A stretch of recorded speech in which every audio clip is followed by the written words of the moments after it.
Hi, my little pop girl ducklings. Today, once again, we're talking about pop girls. Wow. If you don't know, hi, I'm Jasmine. I am in multiple facets of the music industry, and I love pop and I love women.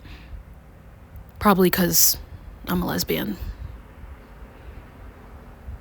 Anyway.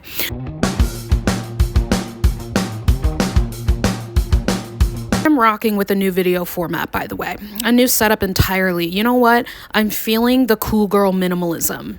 But yeah, a lot of my videos lately have been focused around dissecting reasons why certain pop girls are successful, or like looking at their overall visuals and branding. And I think that's just so up my alley and so much fun. So we're going to take a little break from all the reactions I've been uploading lately and talk about another pop girl. So today we're going to be talking about the up and coming pop machine ADELA. I don't think I should call her a machine, considering her song, Machine Girl. Up and coming pop sensation. So yeah, some may absolutely love that I'm about to talk about ADELA. Some may absolutely hate that I'm about to talk about ADELA. And some of you honestly may just have no idea what the I am talking about. And once again, in that case, if you're watching and you don't know anything about anything, thank you. You're treasured and you're loved and you're safe here. I will prepare the people who are going to hate to hear me talk about ADELA by saying that I'm going to be praising her. I'm a humongous fan, and this video is going to be reasons why I think she's very successful and talented. We'll talk a little bit about her criticism just as it relates to the timeline. But with that being said, if you want to stay with me, let's go. If not, bye. Okay, they should be gone now. Let's get into it. Wow, ADELA. Okay, ADELA. This lovely lady right here on my screen with the pink hair. That is ADELA, everybody. ADELA is a hyperpop artist from Slovakia who actually got her start in pretty serious ballet. She started ballet at age 3 and eventually moved to Vienna to pursue ballet even further, and then even attended the English National Ballet School in London, Mrs. Worldwide. But after years and years of passion for ballet and also just music and music production too in general, she moved to Los Angeles to be a part of a very intense, rigorous training and development program styled after traditional K-pop. This was done under the hybrid record label Hybe America, and the training and development was in things like dance, vocal, overall stage presence, visuals, all of those things. This was done with around 19 other girls, or trainees, if you will, and it was all filmed for the Netflix documentary Popstar Academy. The audience booed because I've been talking about this documentary for millions of billions of light years. I'm so sorry. It just keeps coming up because I'm talking about the people who were on it. And I have a video talking about the documentary itself, but I hate that video solely because I filmed it when I had COVID, and I'm pretty sure I had COVID and the flu together. The sickest I've ever been in my life, and I still filmed a video, so I look sickly and pale in that video. And everyone in the comments let me know. I know, I have COVID.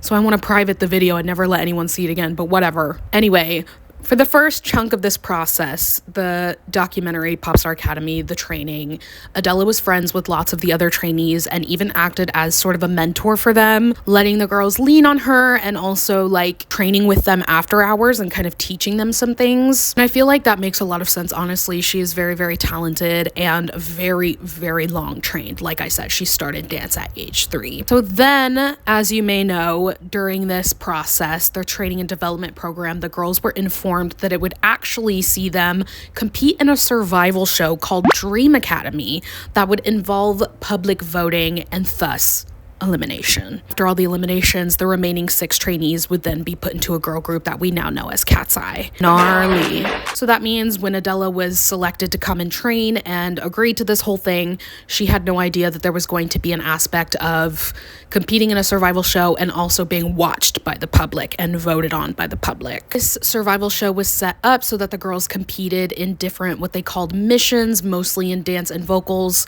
Mostly, I lied.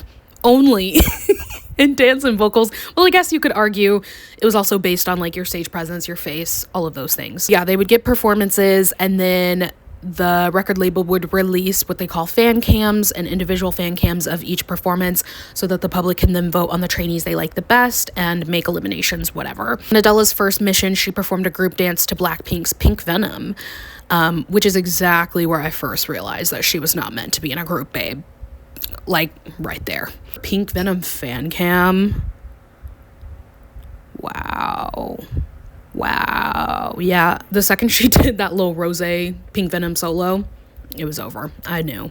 However, after this performance, she was then one of the very first girls to face elimination due to ranking at the bottom during the public voting. What I will say about this is that honestly, if you think about it, I think a lot of the initial public voting was solely based on this one mission, but also very much each girl's nationality kind of thing, because during this survival show, the documentary Popstar Academy had not come out to the public yet, so we didn't really get much of a feel for these girls' like entire story and personality, just kind of the things they were allowed to post on TikTok, and then like I said, the mission and where they came from and those things. But like I said, I think it was a blessing in disguise that ADELA got eliminated. Later though, when Popstar Academy did drop on Netflix, there was a scene in the show where ADELA expressed frustration over another trainee, Manon, not working as hard or missing a lot of practice, not contributing as much, This led to a massive ADELA hate train, and this hate train is still chugging along the tracks to this day. It's been years. A lot of people have like completely shunned her and her work and will continue to call you like not a real Katseye fan or icon if you also support ADELA and listen to her music. But here I am, living and breathing and existing as a Katseye stan who also stans ADELA.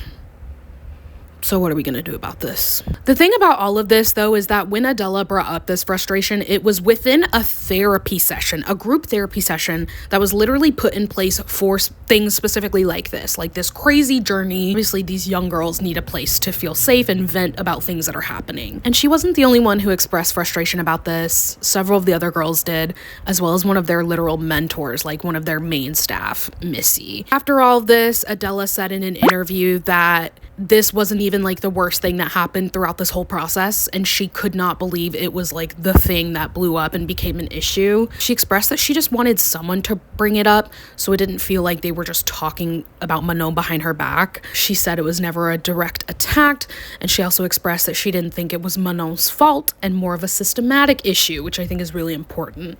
You know, the girls were told very firmly that they had to push themselves and break themselves to make it in this program.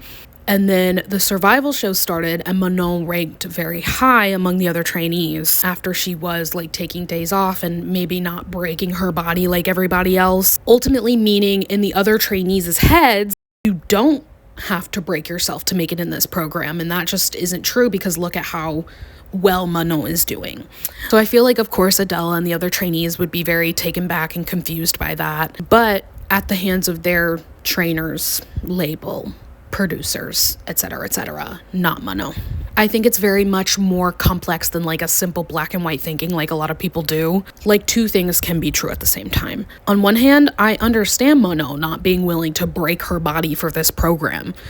If you watch the show, you can see that she did not come from a dance background. She has never trained like this before. This is not a part of her culture. And even more so, especially, I think it really is impressive that she did come in with no training and still was able to later like catch up to her peers, and now performs on an amazing level with the rest of Katseye and is absolutely so talented and clearly worked very hard. Sorry, I can never not defend Manon. Anyway, on the other hand though, like at the same time, I think the frustration from the other girls is 100% valid. After being drilled with the idea that you have to break yourself down, be super stressed, never miss a second, and then that just like not being true for other people, those are the two hands, and they both exist at the same time. So I do really think that ADELA's issues are with Hybe and Dream Academy and shouldn't really be Manon's burden to carry. But most importantly, babe, Manon and ADELA have both addressed this supposed beef many times, saying that it's not a thing and that they are fine, and many of the Katseye girls and other trainees are good friends with ADELA and post hanging out with her all the time. So I don't think ADELA at all is the mean girl that people paint her out to be. Which is why I personally reject the idea that you can't be an icon and support ADELA at the same time. Love them both down, both gorgeous, talented, very successful. I'm not worried. But all this to say, regardless of the drama and the elimination and whatever, ADELA has definitely found the right path, and I think it's better than right. I think it's perfect. Like, everything truly does happen for a reason, and I am so glad she didn't debut in Katseye. So let's talk about exactly why that is. In September 2024, ADELA released her debut single, Home Wrecked. This would begin a consistent rollout of songs in the hyperpop, club, electronica, and dance pop genres. And good lord, I'm sorry, but how could the pop girl that lives deep in my soul not immediately latch onto this? She kicked off her solo career in this gorgeous cunty eye look and the pink hair, the leather shorts that said mother, please. Also, this video has amazing choreo with these insane backup dancers, 2 of which were actually from Dream Academy, and Emily choreographed it. The debut song itself is so incredibly good, which is going to be a reoccurring pattern for me throughout all of these singles we're going to talk about, but I think her music is especially good for this era of craze over hyperpop specifically. Home Wrecked has been called Marina-esque electro, and I think it's such an introspective version of synth pop. She does really remind me of Marina. This electro-esque, like, synth poppy stuff is something that she definitely would not have gotten in the same way out of Katseye, especially in this particular aesthetic. I just think this lane was very suitable for her, and her style overall pulled it together so wonderfully. And by the way, the lyric video and visualizer from Home Wrecked were also phenomenal. You're kidding me. All 3 different videos between dance, visualizer, and lyric video, but also within her style, and just very impressive. I think there's just something about this low quality indie sleaze looking stuff she does that's so cool, and I love to see that within this particular era of music. And I think her take on this is a lot different from your average Charli XCX. Not that she's average, I shouldn't have said that, but you know what I mean.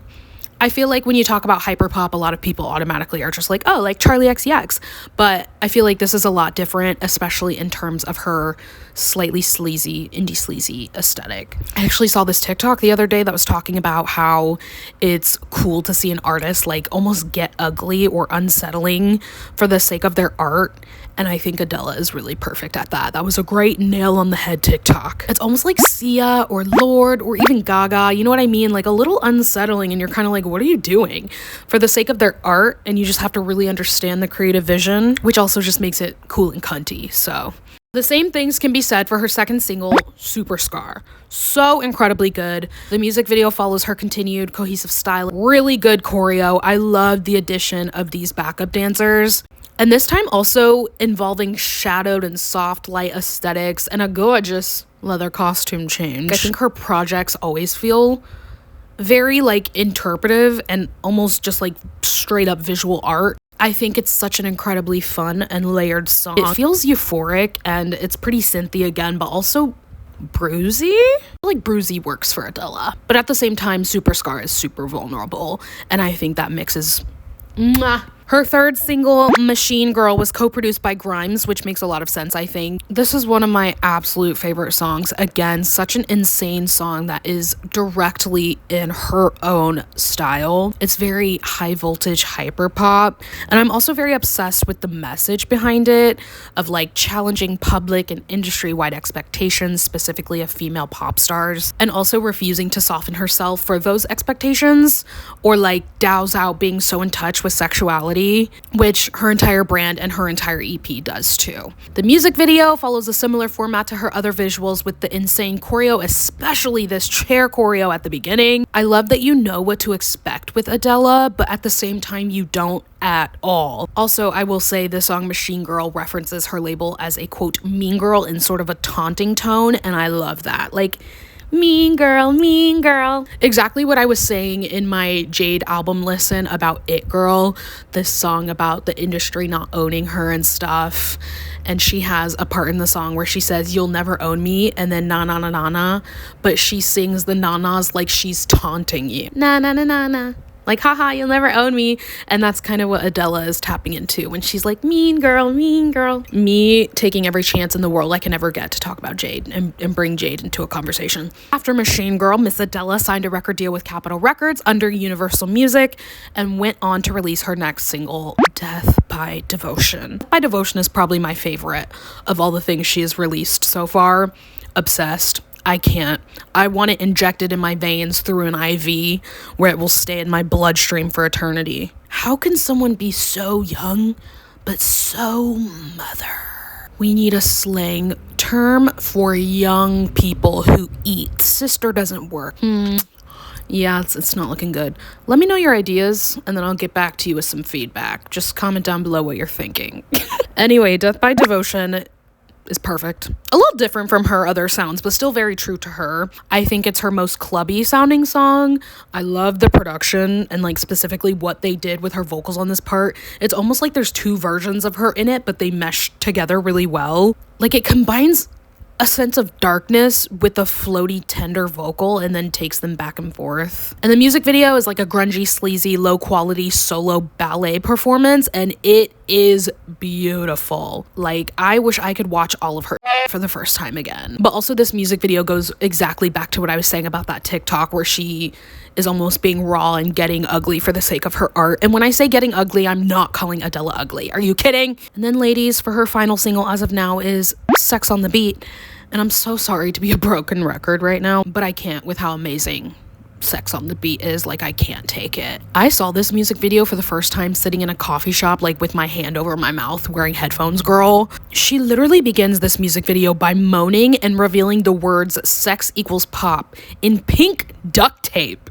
Then it cuts to her watching a Christina Aguilera video with instructions on how to master dirty pop and become an it girl. And then it does feature her signature choreo style, but this time a lot more inherently sexual and chaotic. It's just wow. Yeah, let women be freaks and let women be horny. Let women be horny freaks. Bring back pop girls making good Christian moms clutch their pearls. But like I said, this is another great example of her just refusing to soften her sexuality for the industry or for the public. Like the scenes of her naked, surrounded with naked people, I'm sorry, I moved, I jumped. And then I fell over. And it doesn't even feel like performative sexuality either. It's not like, I'm so sexy, I want people to want to f me. No, girl, it's visual art. Also, again, it just comes off a little strange, jarring, shocking, etc. for the sake of her expression. But yeah, she released her EP, The Provocateur, recently in August of 2025, which she did get some controversy over because the cover is a picture of her pissing on a wall in a leather jacket. But it doesn't seem crude or performative for attention. Again, yes, jarring, over the top, unusual, but I think it's for the sake of her brand. I think it matches her hyperpop and indie sleaze style, and y'all would have ate it up in 2014 on Tumblr, be for real. The EP has all the songs we just talked about on it, as well as a track called Go and a track called Finally Apologizing. Finally Apologizing is chaotic and explosive. I love it as an EP closer specifically, and Go is a little cathartic to me with a very relentless production. I love this entire EP down. I have this on every day on the treadmill and it just never misses. I genuinely think this is a no skip album, which I don't think about a lot of pop albums, and I think it's very insane for just an EP. Like it's giving debut album, so I can't even begin to imagine what an actual first album will look like for her. And I also needed to touch on the absolute 10 that this EP title is. It suits the entire project and her so well. We have provocative, meaning to deliberately cause a strong reaction, and then paired with teur, which is a French suffix that basically means a person who performs a specific action, like saboteur or amateur, which together gives us the noun provocateur that describes ADELA as an artist purposefully provoking trouble, controversy, or a strong reaction, which encompasses an entire brand that we just talked about. It's mind-blowing. It's amazing. And her merch right now, like this era's merch, also says like doesn't do well in groups. Again, kind of poking the bear. If it makes you sick to be up ADELA's ass, call me a doctor. Okay, let's briefly talk about some reasons why I think ADELA is very successful and will continue to be. But firstly, something I love about ADELA and that I think is really helping her is simply not pandering to TikTok approval or making music specifically to trend chase. She feels very unique and authentic in every single thing that she does, and she is literally not doing that thing where you throw something at the wall and see if it sticks, throw in something very specific so people can make TikTok transitions, and then from there maybe getting a hit and then continuing to recreate that over and over again to try and recapture the magic. Everything on her EP again just feels so just like pure art, especially visually, and her expressing herself. A lot of these songs sound clubby but are actually super vulnerable. And not to mention Jade again, but to mention Jade again, I think Jade is the exact same way. And I think that's a huge reason why these two ladies are getting a lot of attention in pop right now, and why they both have my heart so easily. It just feels like they're making music and thus art that's true to their style and expression for the sake of loving what they do and wanting to share it with the world. They're just not overworking to create some kind of trend or be easily digestible to music either. They are putting out what they enjoy and what they love and what they want to do, and then letting the people who like it come to them. And I love that. The other thing about ADELA, I'm sure you know, that's making her very successful is her very, very hyper specific and solid brand that shows up across literally everything that she does, including her persona. I went over a lot of this in this video, you know, the gritty ballet core in a very specific lane of synth and hyper pop.